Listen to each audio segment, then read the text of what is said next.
अस्सलाम वालेकुम, आप देख रहे हैं खरा सच। मेरा नाम मुबशर लुकमान है और गुज़िश्ता से पेवस्ता आप लोगों को ईद मुबारक। उम्मीद है ईद बहुत अच्छी गुजरी होगी, लेकिन कुछ लोगों की इतनी अच्छी नहीं गुजरी। और मैं यकीन से कह सकता हूँ कि चीफ जस्टिस बहुत नाराज़ होंगे, क्योंकि टेरू के दिन ही उनकी सासू माँ की और ख्वाजा तारिक रहीम की बेगम की एक ऑडियो रिलीज़ हो गई या लीक हो गई। उस पर दोनों ने किस तरदीद या तस्दीक नहीं की, तो मैं अज्यूम कर रहा हूँ कि वो सही थी। और बहरहाल उसमें जो बातें हुई वो सबको पता है। और आज ख्वाजा तारिक रहीम की और जनाब साकिब निसार साहब की एक ऑडियो रिलीज़ हो गई। उसको साकिब निसार साहब ने तो ओन कर लिया। उन्होंने कहा मैं कौन सा कोई गलत काम कर रहा हूँ, कौन सा कश्मीर बेच रहा हूँ या कोई और सौदा कर रहा हूँ, और मैं वक्त आने पे सबको बेनकाब कर दूंगा। ख्वाजा साहब ने कुछ कहा है उस पर या नहीं कहा, मुझे वो नहीं पता, लेकिन है बड़ी संगीन ऑडियो। और ख्वाजा तारिक रहीम उसमें बाकायदा ये कह रहे हैं कि आधे घंटे में ये फैसला आ जाएगा और फिर हम ये कर देंगे जो आप एडवाइस कर रहे हैं। यानी इसका मतलब है कि उनको पता है कि फ़ैसला आना है, कितनी देर में आना है और किस किस्म का फ़ैसला आना है। ऊपर इमरान खान ने बयान दे दिया कि 27 तारीख को जो फ़ैसला आ रहा है वो कौम की तकदीर बदल देगा। सवाल ये पैदा होता है कि इन लोगों को कैसे पता कि अदालत फ़ैसले दे रही है, और अदालत क्या फ़ैसले दे रही है, वो कौन सी इनके पास गिद्दड़ सिंगी है या कौन सी कनेक्टिविटी है। तो अगर वो कनेक्टिविटी हम लेते हैं और वो सास और बेगम की टेलीफोन कॉल जो है उससे अगर हमने लेनी है, तो फिर तो बड़ी क्लियर हो गया कि हमारे कैसे चल रहे हैं। फिर ये भी सोचने की ज़रूरत नहीं है कि हमारा नंबर 136 पे क्यों आता है, हमारी जस्टिस का, हमारे निज़ाम जस्टिस का वो 140 पे क्यों नहीं आता। ये सोचें कि वो कितने बड़े चीते होंगे जो हमसे भी नीचे हैं। 4 अफराद जो हैं या 4 ममालिक जो हैं वो कितने बड़े टाइगर होंगे और कितने बड़े खड़पैंच होंगे। लेकिन होने क्या जा रहा है, अब कल मुझे लगता है कि सुप्रीम कोर्ट में बड़ी आवाज़ आएगी, हमें बहुत ज़्यादा गरज चमक के साथ वहाँ पे मतलब अबरालूद रहने का इम्कान है, क्योंकि इसका जवाब तो आएगा। ये शायद ही किसी और चीज़ का जवाब था जो दे दिया गया। अब देखते हैं कि रिएक्शन क्या होगा। 27 तारीख को सब ने इकट्ठे होना है सुप्रीम कोर्ट में, और मैं आपको दोबारा से एक बात कह दूं गारंटी से कि ये 14 मई को इलेक्शन नहीं होने। जो मर्ज़ी कोई आप कर ले, 14 मई को इलेक्शन नहीं हो सकते। तो सुप्रीम कोर्ट उसमें बीच का रास्ता उसको निकालना पड़ेगा। वो क्या रास्ता होगा हमारे माहिरीन हमें बताएंगे। मुझे ज्वाइन कर रहे हैं सेनेटर कामरान मुर्तज़ा साहब, किसी तारुफ के मोहताज नहीं है। मुझे ज्वाइन कर रहे हैं चेयरमैन पाकिस्तान बार काउंसिल जनाब हसन रज़ा पाशा साहब, और हमारे दोस्त हैं हमारे आप समझें एनालिस्ट हैं मुर्तज़ा सोलंगी साहब, ये हमें ज्वाइन कर रहे हैं। और थोड़ी देर के बाद हमें मलिक एहसान साहब ज्वाइन करेंगे, वो इकोनॉमिस्ट हैं, इकोनॉमी के हवाले से। आप सबका बहुत बहुत शुक्रिया।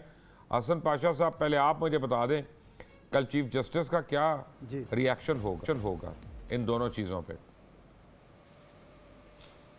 देखिए, कल तो कोई फ़िलहाल ऐसा केस नहीं है जिस पे वो रिएक्शन देंगे। अलबत्ता परसों जो डेट फिक्स है इलेक्शन मैटर वाली, उस पे शायद कोई रिएक्शन आए।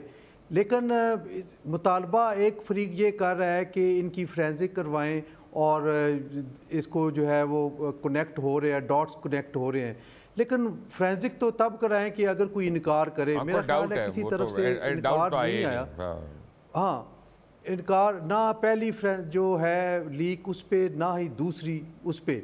तो मेरा नहीं ख्याल कि इस तरफ कोई जाए। वो जो फैसला आएगा उसके जो काट होगी, जो अल्फाज होंगे या जो भी सेंटेंसेस होंगे, उन्हीं में आपको नज़र आ जाएगा कि क्या सूरत हाल हो रही है। लेकिन मैं जिस तरह आपने पहले फरमाया, मोहतरम इमरान खान साहब ने जो 27 तारीख के प्रिडिक्शन कर रहे हैं बड़े वाज़ेह अल्फाज में, विद लाउड एंड क्लियर, और बड़ा एक पूरी कन्विक्शन के साथ एक बात कर रहे हैं कि ऐसा फ़ैसला आएगा, तो ये वाकई हैरान कुन बात है कि ये इनको कैसे पता चल गया कि वो क्या फ़ैसला आ रहा है। ये वाकई मैं समझता हूँ कि ये चीज़ें जो हैं वो काबिल एतराज़ भी हैं। ये उनको जो मामला सब जुडिस है सुप्रीम कोर्ट में, उनको इस अंदाज में बात नहीं करनी चाहिए थी। जनाब कामरान मुर्तज़ा साहब, मैं तो ये समझता हूँ कि चीफ जस्टिस साहब बड़े ऑनरेबल आदमी हैं, बड़े ऑनरेबल तरीके से उन्होंने अपना पूरा करियर गुजारा है, और ये जो बातें हो रही हैं he does not deserve it. और मैं अपनी राय दे सकता हूँ, मैं तो उनकी जगह पे हूँ नहीं। अल्लाह ताला ने उनको इज़्ज़त दिया, अल्लाह ताला ने उनको वो मकाम दिया। तो मैं अगर उनकी जगह होता तो मैं फ़ौरन या तो अपने आप को इन केसों से अलग कर लेता या इस्तीफ़ा दे देता, क्योंकि 40 साल जिस शख्स ने इतनी इज़्ज़त और एहतराम के साथ टाइम गुजारा हो, आखिरी वक्त में वो क्यों अपना इस गन में पड़े? मैं कोई रिजाइन के लिए उनको नहीं कहता, मगर इसमें जो इसका जो नहीं, मैं तो एक अपनी हल राय जो दे रहा हूँ कि मैं अगर होता तो मैं क्या करता। मैं अपनी राय दे रहा हूँ कि इसमें इस मामले का हल जो है इस वक्त वो ये है कि बेंच रिकॉन्स्टिट्यूट हो जाए। चीफ साहब के हवाले से कुछ बातें आई, उनको उनके एहतराम का तकाजा ये है कि वो अपने आप को बेंच से अलहदा कर लें। एक मोहतरम जज जो है पहले इसी तरह से एक इसी केस में रिक्यूज कर चुके थे, उनके लिए भी एहतराम का तकाजा ये है कि वो इस मामले में रिक्यूज कर जाएं। और तीसरे मोहतरम जज वो 63A वाली जजमेंट के हवाले से जो है वो उनका एक डिस्प्यूट फिल वक्त मौजूद है, तो ये बेंच रिकॉन्स्टिट्यूट हो जाए और इन 3 जजों की बजाय ऐसा बेंच जिसमें सीनियरिटी की बुनियाद पे मामलात हों, और ये जजेस छोड़ के और एक से इन 3 को छोड़ के 1 से 5 कर लें, 1 से 3 कर लें, 1 से 7 कर लें, 1 से 9 कर लें। कोई ऐसा फार्मूला जो सबकी समझ में भी आए, और उसके बाद जो है ना जो भी फैसला आए उसमें बल्कि सारी अगर फुल कोर्ट हो जाए इनके 3 को माइनस करके, तो मेरा ख्याल है सबसे ज़्यादा मुनासिब होगा। उसके बाद जो भी जजमेंट आएगी वो पूरी कौम के लिए एक्सेप्टेबल होगी, और इन 3 मोहतरम जजेस की इज्जत के लिए भी कोई जो इधर उधर से कोई उंगलियां उठ रही हैं वो खुदा न खास्ता वो नहीं उठेंगी। मुर्जा सोलंकी साहब, मेरे इस वक्त जो प्रोड्यूसर है ना जमाल भट्टी साहब, वो जमाल साहब एक सवाल मुझे पूछ रहे हैं कि अगर हम में से किसी की ऑडियो लीक हो जाए MCR से या कोई टेप लीक हो जाए तो हमारी नौकरियां उड़ जाएंगी, हमें सवाल भी नहीं पूछा जाएगा, शो कॉस्ट भी नहीं दिया जाएगा, हमें निकाल दिया जाएगा। तो इतने बड़े बड़े ऐवानों में क्या कोई चेक एंड बैलेंस होता है कि अगर उनकी बातें सामने आ जाएं तो उस पर क्या अमल होगा? जी, होना तो चाहिए, क्योंकि ये बहुत संजीदा किस्म की बातें हैं। आपको कामरान मुर्तज़ा भी बताएंगे और पाशा साहब भी बताएंगे कि जो जजेस का जो कोड ऑफ कंडक्ट है उसमें कितनी मुश्किल एक पुलसरात है, उससे गुजरना होता है। और आपको भी पता होगा, आप मगरिब में आप मुर्तज़ा साहब, ये कोड ऑफ कंडक्ट मैं भुगत चुका हूँ ज़ाती तौर पे, कई साल भुगता है मैंने, 9 साल। आपको मैं एग्जांपल दे देता हूँ कि जवाद ख्वाजा साहब चीफ जस्टिस थे, मेरे ख़िलाफ़ एक केस था और उनको मैंने ये अपील की कि जनाब आप ये बल्कि वो चीफ जस्टिस नहीं थे, जज थे उस वक्त, मैंने कहा आप ये केस मत सुने क्योंकि जो बंदा है मुद्दई है दूसरा, वो आपका रिश्तेदार है, करीबी अजीज़ है। तो उन्होंने मुझे लेक्चर दे दिया अदालत में कि जनाब आप कौन जानते हैं, हम अपनी मोरालिटी से अपनी मॉरल्स के हिसाब से करते हैं, तो आपको एतराज़ है? मैंने कहा यही तो मुझे एतराज़ है, मैं चाहता हूँ आप कानून और आइन के मुताबिक फ़ैसला करें, मोरालिटी का कहाँ से जिक्र आ गया आपकी बीच में से? तो उस पर मैंने 9 साल केस भुगते हैं सोलंकी साहब, तो मुझे ना बताएं कोड ऑफ कंडक्ट का। देखिए, हम तो आपको अच्छी मिसालें देंगे ना, आप बुरी मिसालें ना दें। हाँ। मिसाल देने को तो ये भी है कि इफ्तिखार चौधरी साहब जो है वो उन्होंने चीफ जस्टिस बनने की बजाय अरसलान का अबू बनना पसंद किया और ख़ुद ही बैठ गए अपने बेटे के केस में। लेकिन आपने क्योंकि देखा, दुनिया देखी है, मुझे पता है अमेरिका में जब ज्यूरी कोई फैसला करने लगती है तो वो अपने आप को अपने पूरे ख़ानदान से डिस्कनेक्ट कर देते हैं। फ़ोन नहीं सुनते, टेलीविज़न नहीं देखते, अखबार नहीं देखते, ताकि कहीं किसी तरह से इन्फ्लुएंस ना हो। उन्होंने अपना सोलंकी साहब बड़े अदब के साथ उन्होंने 1.5-2 महीने में फैसला करना होता है। अगर 19 साल केस चलना हो तो मैं देखता हूँ कितनी देर अपने रिश्तेदारों से दूर रहते। क्या बातें कर रहे हैं? नहीं, लेकिन ये बात के जी वो सास साहिबा और एक अहम वकील जिनकी पिटीशन लगी हुई है, वो ये ऑडियो में ये कह रहे हों कि जी देखें, कौम आपके साथ है, फलां शहर में इतने लाख बंदे आपके लिए हक में खड़े हुए हैं और दुआ मांग रहे हैं। अब मैंने तो ये सुना था कि जो अदालत है और जो जज है वो आइन और कानून को देखकर फैसला करते हैं। ये नहीं करते कि जी मैं फैसला करूंगा तो मेरी हिमायत कितनी होगी, मुखालफत कितनी होगी, उन्होंने कोई इलेक्शन तो नहीं लड़ना। तो ये अफसोसनाक बात है। और इमरान खान अगर ये कहते कि जी मैं उम्मीद करता हूं कि हमारे हक में फैसला होगा, तो ये अलग बात होती। लेकिन ये कहना कि इतना अजीम शान फैसला आएगा, तो ये इसका मतलब ये है कि वो ये तासुर दे रहे हैं कि उनके कान में किसी ने फूंक मारी है। और इस तरह की बातें जो है मेरे ख्याल में अदलिया के लिए बहुत अफसोसनाक हैं। इन्होंने चीफ जस्टिस साहब और उस बेंच के लिए हालात जो है वो मजीद ख़राब कर दिए। पाशा साहब, मैं आपको एक ऑन एयर एक बात बता रहा हूँ जो एंकर्स कहते नहीं है कभी। जिस तरह से मैं ऑनेस्ट होकर आपको एक बात बता रहा हूँ कि मुज़ाहिर नकवी साहब से मेरा बड़ा अच्छा ताल्लुक है और सलाम दुआ भी है, ठीक है ना, यानी मैं उनकी बड़ी रिस्पेक्ट करता हूँ। लेकिन जब उनके नाम के ऊपर 2-3 दफ़ा रेफरेंसेस आ गए थे तो या तो वो खुद रेक्लूज कर लेते या चीफ जस्टिस साहब उनको अपने साथ केसेस में जिस तरह से उन्होंने बिठाया, उन्होंने अगलों को मैसेज ही दिया ना कि मैं तुम्हारे रेफरेंस का क्या जवाब दे रहा हूँ। तो अब चीफ जस्टिस को भी जवाब आ गया कि जनाब ये आपके लिए जो आपके जवाब में जवाब है। तो इसमें तो सिर्फ अदलिया का नुकसान हो रहा है ना, इसमें किसी का फ़ायदा नहीं है। क्यों उनको इतनी बेसिक सी बात वो दरगुजर कर रहे हैं, मैं यही कहूँगा। मुबशर साहब, एक बात मैं आपको तारीख़ी हवाले से बताऊं कि जब से पाकिस्तान बार काउंसिल बनी है, ये फर्स्ट टाइम हुआ है कि पाकिस्तान बार काउंसिल ने एज इंस्टीट्यूशन एक मुअज़्ज़ज़ जज साहब के ख़िलाफ़ रेफरेंस फाइल की है। This is first time in history of Pakistan bar council. और वो सैयद मज़हर अली अकबर नकवी साहब हैं। फिर जो 4 सूबाई बार काउंसिल्स हैं और एक इस्लामाबाद बार काउंसिल, 5 यानी 6 टोटल रेफरेंस दायर हुए हैं। आप 2-3 की बात कर रहे हैं। This is very serious issue. जो स्टैचुटरी बॉडीज़ हैं लॉयर्स की, जिन्होंने मुत्तफ़िका तौर पे अपने बैठ के मशावरत के साथ ये फ़ैसला किया और फिर उस पर अमल दरामद किया। एक और मैं जजेस कोड ऑफ कंडक्ट के बारे में बात करता हूँ, मैं नाम नहीं लेता। एक लाहौर हाई कोर्ट के हमारे मुअज़्ज़ज़ जज साहब थे, बेहतरीन जज, बहुत अच्छे, सब्सटेंशियल जस्टिस करने वाले। उनका एक टीनेजर बेटा, उसकी कहीं किसी पुलिस अफसर के साथ कोई तलखी हो, मुझे पता है, तलखी हुई, कुछ भी नहीं हुआ। और मुबशर साहब, उनको सिर्फ इस वजह से कंफर्म नहीं किया गया कि उनके बेटे की हुई है, उनका अपना कोई ऐसा नहीं था।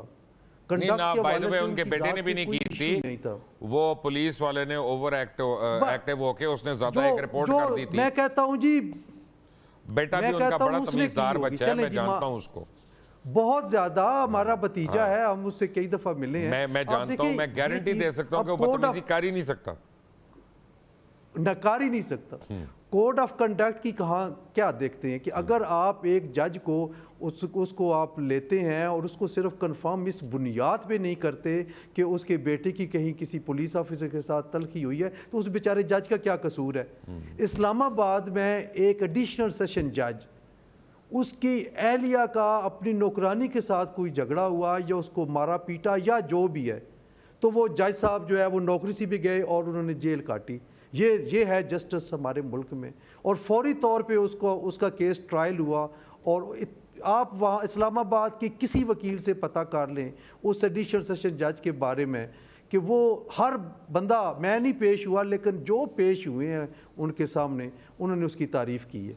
लेकिन हमारे कहते हैं कि कानून अंधा है, इंसाफ अंधा है। हमने ये होना चाहिए, आपको होना चाहिए, आप यकीन कर लें। लेकिन असल में प्रॉब्लम ये है, आप यकीन कर लें कि प्रॉब्लम ये है, सॉरी कता कलामी हो रही है सेनेटर कामरान मुर्जा साहब, कि अगर मैं आईनी तौर पे देखूं, लीगली अगर देखूं, तो पाकिस्तान बार काउंसिल और जो प्रोविंशियल और इस्लामाबाद की बार काउंसिल का हवाला दिया पाशा साहब ने, यही लेजिटिमेट एसोसिएशंस या बॉडीज़ हैं। बाकी जितनी बॉडीज़ हैं वो हमने वैसे ही अपनी खुद साख्ता यूनियंस बनाई हुई हैं, एसोसिएशंस बनाई हुई हैं, माज़रत के साथ, बड़े अदब के साथ। कल सारी मेरे ऊपर ना पड़ जाना, लेकिन असल में लीगल बॉडीज़ जो हैं आपकी वकला की, उन्होंने जब ये रिक्वेस्ट कर दी और 6 रिक्वेस्ट आ गई, फिर चीफ जस्टिस साहब को क्यों समझ नहीं आ रही? इसमें मैं तबसरा नहीं करता, मेरा कोई जाती ताल्लुक है उनके साथ। तो किनके साथ? जज साहब के साथ, चीफ जस्टिस साहब के साथ? नहीं, चीफ जस्टिस साहब के साथ नहीं, जिनके बारे में आप रेफरेंस की बात कर रहे हैं। तो मेरा भी है, लेकिन मैं वैसे पूछ रहा हूँ, फैमिली रिलेशन है। हाँ, तो मैं इसमें जो ना वो बात नहीं करता। इसमें मेरा ख्याल है कि मेरे लिए मुनासिब नहीं है, मैं बैलेंस नहीं कर पाऊंगा बात को, कहीं ना कहीं पे बाइस हो जाऊंगा। Right, thank you very much, बड़ी ऑनरेबल बात की आपने। सोलंकी साहब, आप मुझे बता दीजिए फिर इसका जवाब। आप सवाल पूछिए तो मैं जवाब। सवाल ये पैदा होता है कि जब पाकिस्तान की लेजिटिमेट बॉडीज़ हैं कानून की जितनी भी हैं, उन सब ने ये रेफरेंस उठा दिया। फिर इसमें लैतोलाल क्यों? देखें, मैं आपको बड़े अदब के साथ एक बात कह रहा हूँ, आप एक समझिएगा पॉइंट को सोलंकी साहब। हमारे अक्सर लोगों को नहीं पता, जैसे सुप्रीम कोर्ट बार एसोसिएशन है, ये ग्लोरीफाइड एसोसिएशन है, इसकी लीगल एंटिटी कोई नहीं है, इसकी लीगल हैसियत कोई नहीं है। दो फाजिल कानून वाले मेरे साथ बैठे, मुझे करेक्ट कर लेंगे अगर मैं गलत कहूँगा, लेकिन पाकिस्तान बार काउंसिल जो है वो लीगल फ्रेटर्निटी है, वो लीगल हैसियत है उसकी, तो उसको कैसे नज़रअंदाज किया जा सकता है? देखिए, पाशा साहब ने आपको एक तारीखी एक मिसाल दी कि इससे पहले ऐसा काम हुआ नहीं है कि पाकिस्तान बार काउंसिल किसी सिटिंग सुप्रीम कोर्ट के जज के खिलाफ रेफरेंस दाखिल करे। लेकिन इसको छोड़ दें, वो ना भी करें, आप पे एक इल्ज़ाम आया है तो एक तो चीफ जस्टिस साहब को खुद भी चाहिए कि उनके मौजूद जज के खिलाफ कोई संजीदा कोई इल्ज़ाम आया है तो पूरी अदालत जो है वो एक तरह से शुबे के साए में खड़ी हो गई है। तो उस अदालत की अपनी वकार की बहाली के लिए ज़रूरी है कि उसका फैसला होना चाहिए, और फिर वो जो जज साहब हैं खुद उनकी जिम्मेदारी बनती है कि वो अपने आप को इस इल्ज़ाम से एक तरह से दूर करें और वो खुद रज़ाकाराना तौर पर कहें कि जी रेफरेंस जो है इसका फैसला हो। यहाँ तो आपके ब्रादर जजेस ने ख़त लिखा है कि जी इसका फैसला करें, और वहाँ पर जो है वो बिल्कुल खामोशी है बिल्कुल। तो ये एक अफसोसनाक बात है।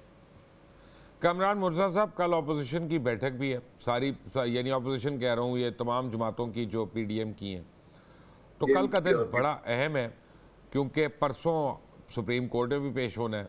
तो आपके ख्याल में कल क्या फैसला मुतवक्की है मुज़ाकरात के अंदर? देखिए, हम तो एज ए JUI हम अपना फैसला कर चुके हैं। इवन जो है वो जिस दिन हेयरिंग होनी थी उससे पहले ही जो है ना हमने कहा था कि जी हमारे लिए चूंकि पार्लियामान की करारदादें आ गई हैं और इस बेंच पे हमने एक अदम एतमाद किया था और वो रेजोल्यूशन जो है वो इंटैक्ट है, तो हमारे लिए मुनासिब नहीं है बीइंग पार्लियामेंटेरियन कि हम जाके उसमें स्टेप इन हो प्रोसीडिंग में, बावजूद इसके कि हमें उस केस में बुलवाया गया है। तो हमने तो एज ए JUI जो है उससे इनकार कर दिया था इस सारी प्रोसीडिंग में। और कंटेम्प्ट आप दबा कर रहे हैं JUI वाले, जैसे आपके हाफिज हमदुल्ला साहब ने कह दिया कि जी सास की आवाज़ ना सुने कौम की आवाज़ सुने, ये बाकायदा कंटेम्प्ट है। सेनेटर साहब, आप इसको डिफेंड ना करिएगा। आप नहीं, मुझे पता नहीं है कि हाफिज ये कहा है उन्होंने, मैं आपको बता रहा हूँ। चलें आगे चलें।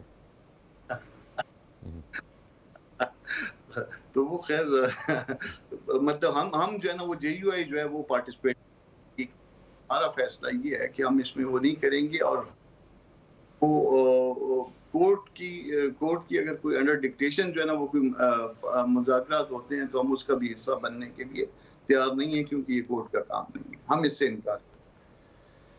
तो पाशा साहब, अगर हालात परसों नहीं बेहतर होते तो क्या फैसला मुतवक्की है? देखिए, मैं इस वक्त प्रिडिक्शन करने की पोजीशन में नहीं हूँ। यार, आप ख्वाजा तारिक रहीम को बता देते हैं कि आधे घंटे में फैसला आ रहा है। इमरान खान बताते हैं 27 तारीख को फैसला आ रहा है। आप पाकिस्तान बार काउंसिल के चेयरमैन और आप नहीं बता सकते? मैं इसलिए नहीं बता सकता कि मुझे कोई खबर नहीं है, लेकिन हम जो कोर्ट ऑनरेबल जजेस प्रोसीडिंग्स के दौरान अपनी ऑब्जर्वेशन देते हैं, कोई क्वेश्चंस करते हैं, मसलन लास्ट डे जो प्रोसीडिंग्स हुई थी उस पे एक फाजल जज साहब ने ये कहा था कि 14 मई ज़रूर इलेक्शन होंगे और हम इस पे हटने वाले नहीं हैं। और उन्हीं मुअज़्ज़ज़ जज साहब ने थोड़ी देर के बाद उन्हीं प्रोसीडिंग्स में ये फरमाया था कि अगर कोई डेट चेंज कर सकने की पोजीशन में है तो वो हम हैं, हम सुप्रीम कोर्ट हम करेंगे। तो देखें, वो दोनों रास्ते उन्होंने ऑप्शन खुले रखे हैं, डेट चेंज करने का भी और वो भी। देखिए, जब आप तमाम पॉलिटिकल पार्टीज़ को एक प्लेटफॉर्म पे ला के, और हमारा जो दरीना मुतालबा था कि पॉलिटिकल पार्टीज़ आपस में बैठें, आपस में बैठ के कोई कंसेंसस डेवलप करें, इस मुल्क के लिए करें, और ख़ास तौर पे उस इदारे के लिए करें जो इदारे जिसने डिस्पेंसेशन ऑफ जस्टिस करनी है, और वो है सुप्रीम कोर्ट ऑफ पाकिस्तान। और जहाँ पे पिक एंड चूज़ हो रही है, एक फ्री कहता है जी ये हम इन 8 जजेस के पीछे हैं, दूसरा कहता है हम इन 7 जजेस के पीछे हैं, लेकिन हम कहते हैं कि हम पूरी सुप्रीम कोर्ट के पीछे हैं। हम बतौर इदारा अगर सुप्रीम कोर्ट की इज़्ज़त होगी तो हमारी इज़्ज़त होगी, तो हम तो पूरी सुप्रीम कोर्ट की बात कर रहे हैं, पिक एंड चूज़ हम नहीं कर रहे। और यही बात हम शुरू दिन से कह रहे हैं कि फुल कोर्ट बन जाती तो शायद ये प्रॉब्लम्स ना बनते जो अब हमें फेस करने पड़ रहे हैं। मुर्जा साहब, तो फुल कोर्ट में देखें प्रॉब्लम अब- क्या है? यानी अगर 8 जजेस सीजे की साइड पे हैं तो in any case win win situation है। फुल कोर्ट बना देते और एज ए स्प्लिट डिसीजन आता, कोई बात नहीं, 8-7 से जीत जाते वो लोग। मेरी तो ख्वाहिश ये है मुबशिर के, क्योंकि अब एक एक्ट बन चुका है, प्रोसीजर एंड प्रैक्टिस एक्ट, वो कानून बन गया है, तो अगर कोई फेस सेविंग लेनी है तो बेहतर ये होगा कि चीफ जस्टिस साहब कहें कि जी क्योंकि ये एक तातुल है और एक नया कानून बन गया है, लिहाजा उस कानून के तहत जो है वो एक बेंच बनाएं, और बेहतर यही होगा कि फुल कोर्ट बेंच बनाएं। नहीं, वो तो कह देगा ना, ये तो पहले से केस चल रहा है भाई, ये तो रिएक्टिव तो नहीं हो सकता ना, अब प्रोएक्टिव तो नहीं होगा ये तो अब बहरहाल। लेकिन ये पाशा साहब, ये एक अच्छा इंपॉर्टेंट सवाल है कि सुप्रीम कोर्ट ने क्या स्टे दिया हुआ है, कितनी देर तक वो कानून का इतलाक नहीं होगा? मुझे ज़रा लीगल बात तो समझा दें। देखिए, सुप्रीम कोर्ट के 8 रुकनी बेंच ने स्टे दे दिया कि ये इस बिल पे, इस एक्ट पे जो है वो अमल दरामद नहीं हो सकता till next date of hearing. Next date of hearing मेरा ख्याल है 2/5 है, तो उस वक्त तक तो है।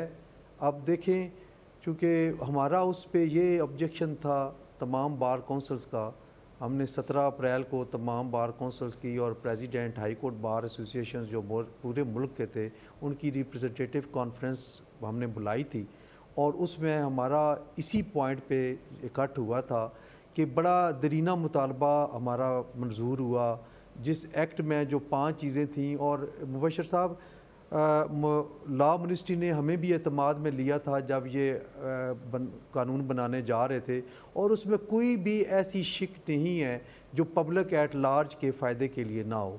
तमाम की तमाम, मेरी किसी ज़ात का नहीं है, किसी और की ज़ात का नहीं है, मैं पूरे पाकिस्तान के उन लिटिगेंट्स की बात कर रहा हूँ जिनके मामला सुप्रीम कोर्ट में पहुँचते हैं, या जो सफ़रर हैं, आप उनसे पूछें कि 184(3) आप सारे जो है हायरार्की उसको बाईपास करके सुओ मोटो ले लेते हैं, 184(3) की या जुरिसडिक्शन एज्यूम करते हैं, तो उस बंदे के पास अपील का कोई हक नहीं है। ये आर्टिकल 10A के ख़िलाफ़ है। फिर उसमें ये भी आ गया कि जी कि जो रिव्यू फाइल करेगा वो अपना उसको अपनी चॉइस का वकील करने का हक हासिल होना चाहिए। तीसरा ये आ गया कि जो ऐसे केसेस जिनमें स्टे मैटर हैं या अर्जेंसी है, उनकी फिक्सेशन विद इन 14 डेज़ हो जाए।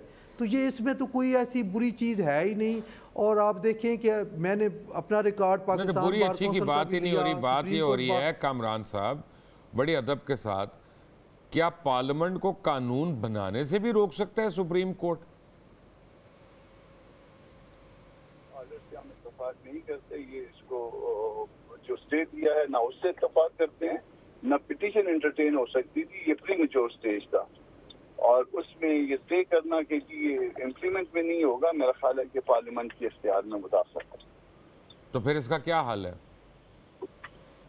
इसका हल मेरा ख्याल है कल परसों तक शायद कोई आ जाए। मैं कम से कम अपनी पार्टी की सतह पे तो मैं जा रहा हूँ अभी इस वक्त मौलाना साहब के पास ही इस वक्त जा रहा हूँ, मुझे अचानक बुलवा लिया, तो मैं अपनी पार्टी की सतह पर तो उसको डिस्कस करूंगा। अगर बाकी पार्टियों ने एग्री किया तो इसका हल मौजूद है।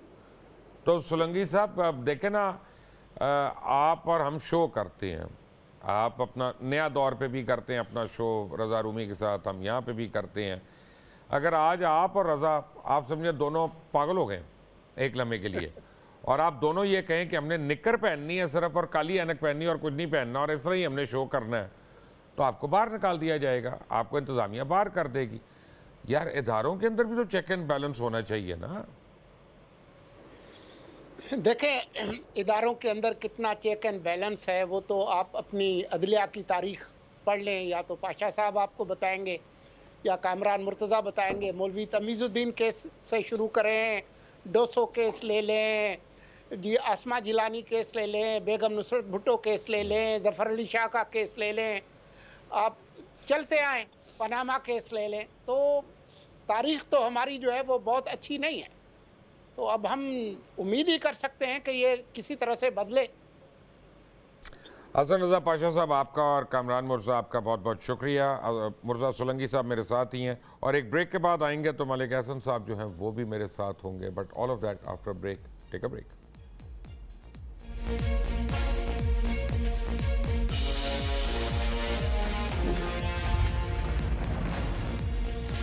Welcome back from the break. और ब्रेक पे जाने से पहले आप बातें सुन रहे थे सेनेटर कामरान मुर्जा की, हसन रज़ा पाशा की और मुर्जा सोलंकी साहब की। हमें ज्वाइन किया मलिक हसन साहब ने, इकोनॉमिस्ट हैं, और मुर्जा सोलंकी साहब हमारे साथ ही हैं।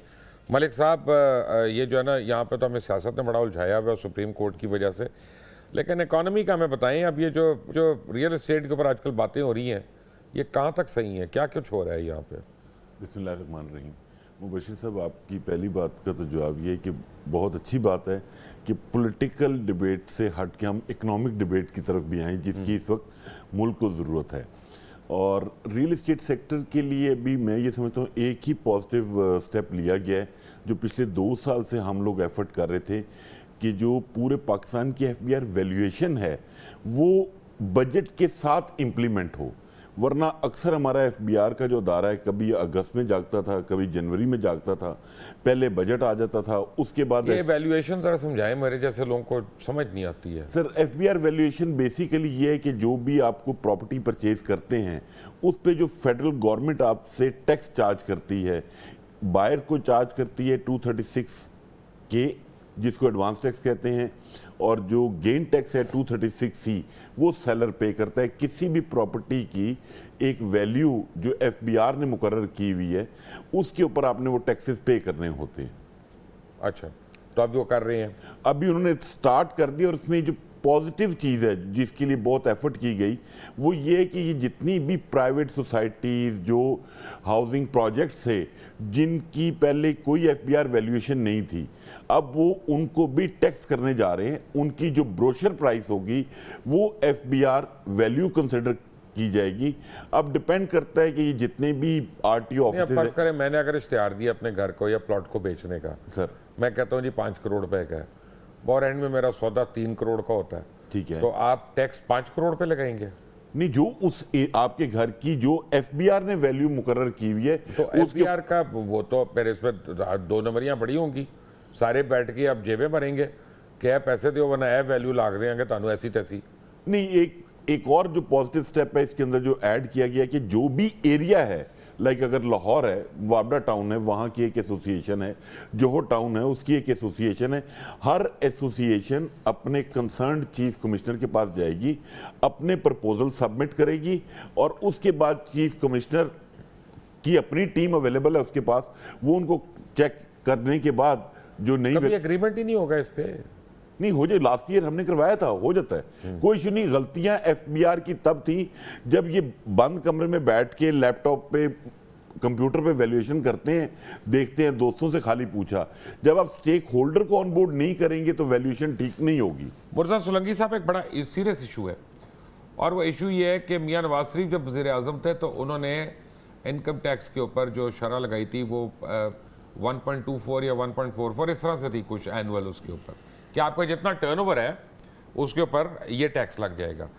अब सवाल ये पैदा होता है कि हमें पता है कि कारोबारी हजरात जो हैं पिछले 2 साल में बड़ी मार पड़ रही है उनको, बहुत मारें खा रहे हैं, तो टर्नओवर तो हो सकता है ज़्यादा हो। फ़र्ज़ करें एक डिपार्टमेंटल स्टोर है, उसने टर्नओवर उसका 1 करोड़ रुपए का साल का या महीने का जो भी उसकी है, लेकिन एक्चुअली उसके जो एक्सपेंसेस हो गए हैं वो इतने ज़्यादा हो गए हैं कि उसका मार्जिन ऑफ प्रॉफिट 7% की जगह 3% पे रह गया, लेकिन टैक्स उसको मुसलसल उसके ऊपर लग रहा है। अगर वो नुकसान भी कर रहा है तो FBR कहता है जी सॉरी हमें नहीं पता, हमने तो टर्नओवर टैक्स लगाना है आपका।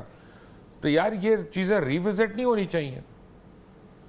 बहुत सारी चीज़ें रिविजिट होनी चाहिए। हमारा जो टैक्स बेस है वो बहुत नैरो है। अगर आप उसको आसान बनाएंगे तो बहुत सारा, मिसाल के तौर पर आपका जो रिटेल सेक्टर है उसके अंदर आपने सिर्फ कुछ चीज़ें हैं, कुछ बड़े कॉम्प्लेक्सेस हैं जहाँ पर आपने कोई टैक्स लगाया हुआ है, लेकिन अगर आप उसको आसान करें ताकि कम टैक्स ही दें लेकिन सब लोग डॉक्यूमेंट हो जाएं, तो आपका जो बेस है वो काफ़ी बड़ा हो सकता है। लेकिन ये जो रियल एस्टेट की जो बात हो रही है उसमें जहाँ नाजायज़ चीज़ें हैं जिनका मलिक साहब ने जिक्र किया वो नहीं होनी चाहिए, लेकिन ये भी एक हकीकत है कि हमारी इकॉनमी में पिछले कई सालों से, कई 15-20 सालों से रियल एस्टेट जो है वो एक पार्किंग लॉट भी बन गया है ब्लैक मनी का, और जो हमारे जो सेक्टर्स हैं उनमें कोई काम नहीं हो रहा, जो बहुत अफसोसनाक है। तो अब प्रॉब्लम यह है कि रियल एस्टेट में लोग इन्वेस्टमेंट कर देते हैं और चलते हुए कारोबार बंद हो जाते हैं। उनके ऊपर अगर टैक्सेशन नहीं हो रही है तो हम इंसेंटिव दे रहे हैं कारोबारी अफराद को कि कारोबार बंद करो और फाइलें ले लो। बिल्कुल मुबशिर साहब, ये एक अजम्पशन है, ऐसा नहीं है। कारोबार मतलब आप कहीं बाजार में चले जाएं, तमाम कारोबार यार 22% टैक्स के ऊपर जो रेट ऑफ इंटरेस्ट है उसके ऊपर मैं कौन सा कारोबार चलाऊंगा? चले मुझे ये समझा दें। सर, वो अब गवर्नमेंट की एक नालायकी है। ये जो टीम है, इस पता नहीं ये क्यों, हालांकि ये ऑनेस्टली पीएम साहब से ये चीज एक्सपेक्ट नहीं किया जा रहा था कि वो इस तरीके से लेके इकोनॉमिक टीम को चलेंगे। इन्हें टैक्स रिफॉर्म्स लानी चाहिए, एक ऐसी इकोनॉमिक टीम इंट्रोड्यूस करवानी चाहिए कि वो ऐसी प्लानिंग को लेकर चलें जो कम से कम 2 साल 3 साल तक उनको डिस्टर्ब ना किया जाए। जब तक हम अपनी टैक्स रिफॉर्म, जैसे मुर्तज़ा साहब ने भी जिक्र किया, आपने भी जिक्र किया कि जो हमने एक पैटर्न रखा हुआ है ना कि जो ऑलरेडी मुबशर साहब टैक्स पेयर हैं, बस इन्हीं के पीछे डंडा लेके पड़ जाओ। जो नॉन फाइलर्स हैं उनके लिए हमने पाकिस्तान को हेवन बना दिया। मतलब उनका पॉइंट ऑफ व्यू ये है कि आपने कोई भी चीज़ करनी है, नॉन फाइलर ने, वो 2% फालतू पे करके ना उनको कोई पूछा जाएगा, ना उनसे ये पूछा जाएगा भाई आपके पास ये इनकम कहाँ से आई। तो जब तक हम अपना एक सिस्टम चेंज नहीं करेंगे, टैक्स रिफॉर्म्स और टैक्स नेट को नहीं बढ़ाएंगे। कैसे बढ़ाएंगे यहाँ पे? सर, एफबीआर को पॉजिटिव रोल प्ले करना होगा, लोगों को इस तरीके से लेकर आना होगा। एफबीआर भी फिर आउटसोर्स कर देते हैं, जैसे एयरपोर्ट हमने करने हैं, एयरलाइन करनी है। मैंने तो हमसे तो नहीं चलेगा एफबीआर इस तरह से। सर, जहां तक आपने बात की एयरपोर्ट और पीआईए, स्टील मिल, ये तो हमारे वो एसेट्स हैं, मुझे नहीं समझ आती गवर्नमेंट इनको क्यों नहीं सेल कर रही। मतलब इतनी बड़ी हमने ये लायबिलिटी रखी, 1500 बिलियन सालाना, 1500 बिलियन, मतलब ये एक ऐसी लायबिलिटी, और 2.25 लाख लोगों की वजह से। नहीं तो मतलब हम कब तक ब्लैकमेल होंगे? आज ब्लैकमेल होके हम यहां पहुंच गए हैं कि हमें आईएमएफ 1 बिलियन नहीं पे कर रहा है, उसकी वजह से हमें बाकी चीजें हमारी स्टक हुई हुई हैं। तो मतलब पीएम को इसके ऊपर ट्रांसपेरेंट कमेटी बना के इनको ऑक्शन करना चाहिए। मैं तो कहता हूं 1 रुपये में दे दें। आप बिल्कुल ठीक कहते हैं। 450 बिलियन साल का सेव करेंगे ना हर ऑर्गेनाइजेशन पे। बिल्कुल ऐसे ही है, ये इमीडिएटली इनको स्टेप लेने चाहिए। अभी बजट आ रहा है, बजट के अंदर इनको तमाम सेक्टर्स को ऑन बोर्ड करके साथ लेकर चलना चाहिए, ताकि ये टैक्स नेट बढ़ा के पैसे नहीं जनरेट करना चाहते। ये मुबशर साहब से, एहसन साहब से, मुर्तज़ा सोलंकी साहब जो पहले ही टैक्स पेयर्स हैं, इनको निचोड़ना चाहते हैं कि इनके पास जो कुछ है इससे वो ड्रेन कर लें। मुर्तज़ा साहब, प्रॉब्लम ये हो रही है इस मुल्क में, जो इनकम टैक्स देता है उसको कोई फायदा नहीं है और जो चोरी करता है उसको कोई नुकसान नहीं है। बॉटम लाइन ये आप सही कह रहे हैं, लेकिन मैं आपकी तवज्जो इस पर दिलाना चाहता हूं कि जो यूएनडीपी की रिपोर्ट है 2021 की, वो ये कहती है कि पाकिस्तान के जो पावर ग्रुप्स हैं, इलीट्स हैं, $17.5 अरब की टैक्स ब्रेक्स उनको मिलती हैं। आप पंजाब जो सबसे बड़ा सूबा है, पंजाब जो सबसे बड़ा सूबा है, उसकी जो पिछले साल की जो एग्रीकल्चर इनकम जो है वो ज़रा देख लें कि कितनी है। मेरे एक दोस्त हैं जानने वाले, उनकी फार्मास्यूटिकल कंपनी है, उनकी एक कंपनी ने पूरे सूबे से ज़्यादा टैक्स दिया। ये तो आपकी हालत है, तो आप कैसे इंसेंटिवाइज करें? आप देखें स्टील मिल के केस में अदलिया का फैसला, रेकोडिक देख लें, कारके देख लें। जिन लोगों को पता नहीं है कि वो किस तरह के फैसले करते हैं कि वो मुल्क की इकोनॉमी का अब आप जो है वो कशकोल लेके फिर रहे हैं। मुर्तज़ा साहब, अगर आप इजाज़त दें तो मैं आपको ज़रा एग्रीकल्चर की साइंस समझा दूं, जो आम आदमी को समझ नहीं आती। हमें ज़रा, जो पढ़े लिखे लोग होते हैं बेसिकली, मैं एक तो पहली बात कहता हूँ, मैं कहता हूँ एग्रीकल्चर पे इनकम टैक्स जरूर लगाएं आप। इनकम टैक्स ना लगना वो तो जुल्म है किसी भी सेक्टर में, किसी भी शोबे में। बल्कि जिन चीज़ों को आप समझते हैं कि यार ये कारोबार नहीं, चाहे वो मसाज पार्लर हो, जो मर्जी हो, उसको भी टैक्स करें ताकि वो सर्विस दे रहे हैं और वो कमा रहे हैं। तो टैक्स तो हर एक पे होना चाहिए। लेकिन अब आप एग्रीकल्चर का मसला सुन लें।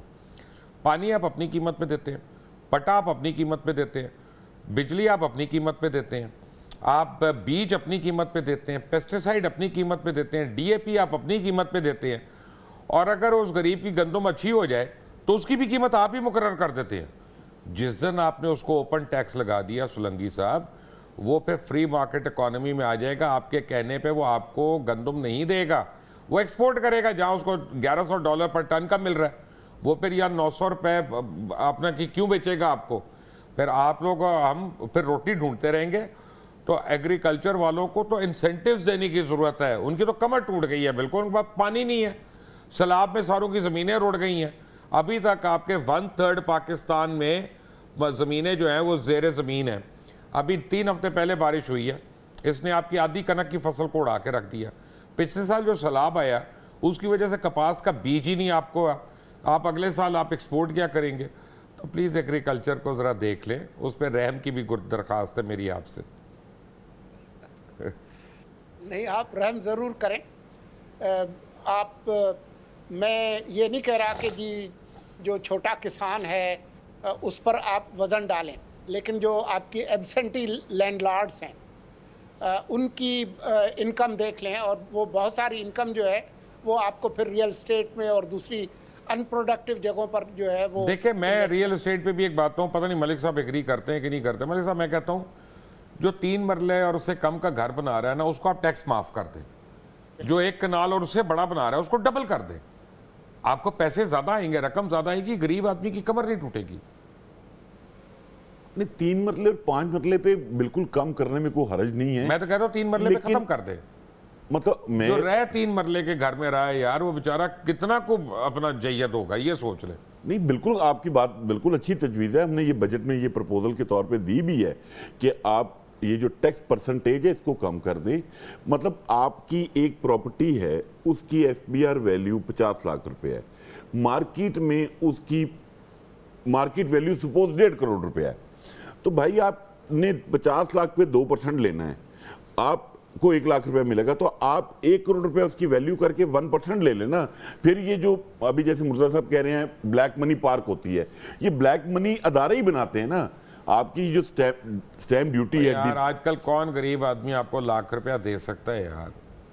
सोचे वो पता नहीं कितने जेवर बेच के, मजे बेच के, अपने पिछली को जायदाद बेच के, रेडियां बेच के वो को 2 कमरे डालता है, उसके ऊपर हम ये सियानी ख्वाब कर दें 1%। क्यों 1%? Sir already 2%। मैं तो कह रहा हूं कि जो 2 मरले का घर या उससे कम का है उसकी बिजली माफ कर दें, और जो ये 10 मरले और 1 कनाल और 3 कनाल और 8 कनाल के घर पे उसकी डबल कर दें। नहीं तो वो तो पिछली अभी जो वो गवर्नमेंट आप कहते हैं सबको जनाब इतने यूनिट फ्री है। मसलन जो 18,000 कनाल, वो 300 कनाल के बनी गाला में रह रहा है, उसको भी उतने यूनिट फ्री है, और जो बनी गाला के क्वार्टर में उसको भी उतने यूनिट फ्री है। यार ये तो कोई इंसाफ नहीं है। नहीं, वो तो 200 के 250 का यूनिट का ऐलान किया था, लेकिन उसमें भी घर के जो साइज था वो 3 और 5 मरले का साइज था, इससे बड़े के ऊपर नहीं था, जो मेरे नॉलेज के अंदर, अगर मैं ठीक हूं तो, कि 200 या 250 बेसिकली इंडियन फॉर्मूला कॉपी किया गया था। हो ये रहा है मुर्जा साहब के जिन जगहों पे बिजली चोरी हो रही है उनसे ये रिट्रीव नहीं कर सकते, और पंजाब और सिंध में जहाँ पे डंडा चला सकते हैं वहाँ पे ये पूरी चार्ज करें। जो फुल पे कर रहे हैं उनको बत्ती नहीं मिल रही है, उधर लोड शेडिंग करके दिखाएं उन इलाकों में जो बिजली के पैसे नहीं दे रहे इनको। हाँ, बिजली का तो खैर और भी मसला है कि जी आप जिन ज़राए से बिजली बनाते हैं, अगर आप महंगी बिजली बनाएंगे तो आप सस्ती बिजली नहीं बेच सकते। मलिक साहब, मुझे ये बताएं, प्रॉपर्टी के अंदर क्या काम करे हुकूमत कि उससे लोगों की इकोनॉमिक कंडीशन बेहतर हो जाएगी? प्रॉपर्टी के अंदर एक तो सबसे पहला स्टेप ये है कि इसके लिए कोई एक अदारा बना दिया जाए जहां पे तमाम लोग उस अदारे में जाके अपने इश्यूज बयान कर सकें। एक सोसाइटी है, तो हाउसिंग मिनिस्टर तो होते हैं हमारे, नहीं वो इस चीज़ को नहीं डील करते, वो हाउसिंग जो गवर्नमेंट के जो क्वार्टर्स हैं, फ्लैट्स हैं, उनको डील करते हैं। मैंने तो आज और तक वो होने नहीं चाहिए। और वो होने नहीं चाहिए। मतलब आपकी मतलब समझ से बाहर है, इतने इतने बड़े घर आपने डिप्टी कमिश्नर्स को, एसीज को, एक GOR आपका $6.5 बिलियन का है। तो इनको ऑक्शन कर देना चाहिए, हाँ, आप कर दें पैसे auction। जनरेट करें। भाई इसके बाद आप अपनी को रिपोर्ट अप्रूव करा के दिखाना मुझे किसी ग्रेड 20 के अफसर से। नहीं आप खुद लाइन में खड़े होंगे बाहर, सर, आप लाइन में GOR के गेट के अंदर नहीं जाने देंगे। मुबशिर साहब, कहीं से तो हमने स्टार्ट लेना है ना, तस्ही तो करनी है कहीं से, तो उसका कोई ना कोई एक स्टेप हमें लेना है और उसका जो भी मैस है वो फेस करना है। अब PM साहब को समझ नहीं आ रही वो सुप्रीम कोर्ट को फेस करें या मुल्क को देखें, उधर से चीफ जस्टिस साहब को समझ नहीं आ रही कि उन्होंने करना क्या है। और ये बातें ना करें, मेरे शो पे ना करें, चीफ जस्टिस को बिल्कुल समझ है, ऐसी बात मैं नहीं मानता आपकी बात, ये आप अपना तौबा अस्तगफिरुल्लाह। चीफ जस्टिस साहब, इनका नाम और नंबर मैं आपको भिजवा दूंगा, ये इन्होंने कहा, मैंने नहीं कहा। नहीं मतलब जो वीडियो लीक्स, ये जो वीडियो टेप्स आ रही हैं, ऑडियो टेप्स जो आ रही हैं, ये मतलब ये क्या तमाशा चल रहा है? ये भी वो भी यही पूछने चाहते हैं, क्या तमाशा चल रहा है, मुझे बताओ। नहीं तो सर उनका भी यही सवाल है। नहीं तो ये पब्लिक यही कह रही है ना कि ये किस एज़राब में डाला हुआ है आपने, मतलब क्यों नहीं एक स्टेबिलिटी को। लेकिन मुर्जा सोलंकी, अब ये लग रहा है मुझे, अगर किसी तरह शहबाज शरीफ और इसहाक डार ना अहल हो जाएं तो नून लीग तो बड़ी खुशियां मनाएगी कि यार हमारे को बेहतर वजीर आजम और वजीर खजाना आ जाएंगे और हमें लाशें भी 2 मिल जाएंगी इलेक्शन में उठाने के लिए। मुझे नहीं लगता कि ऐसा होगा, क्योंकि जो पिछली नाअहलियाँ हुई हैं, चाहे यूसुफ रज़ा गिलानी की हो या नवाज शरीफ की हो, तो उस वक्त अदालत के साथ कुछ और भी ताकतें खड़ी थी। इस वक्त जो है वो ऐसी सूरत हाल नहीं है। इस वक्त जो है इस तरह के फैसले के पीछे जो, जिसको कहते हैं ना उर्दू में कुव्वत नाफिजा, वो मौजूद नहीं है। तो मुझे नहीं लगता कि इस तरह के फैसले अगर होंगे तो फिर आपने ये भी देख लें कि इस्लामाबाद हाई कोर्ट ये फैसला कर चुकी कि कल इलेक्शन करा लें मकामी हुकूमतों को। उसको कितने महीने हुए हैं, अभी तक उस पर तौहीन अदालत का कोई फैसला भी नहीं आया, ना कोई उसका कोई नोटिस लिया गया है।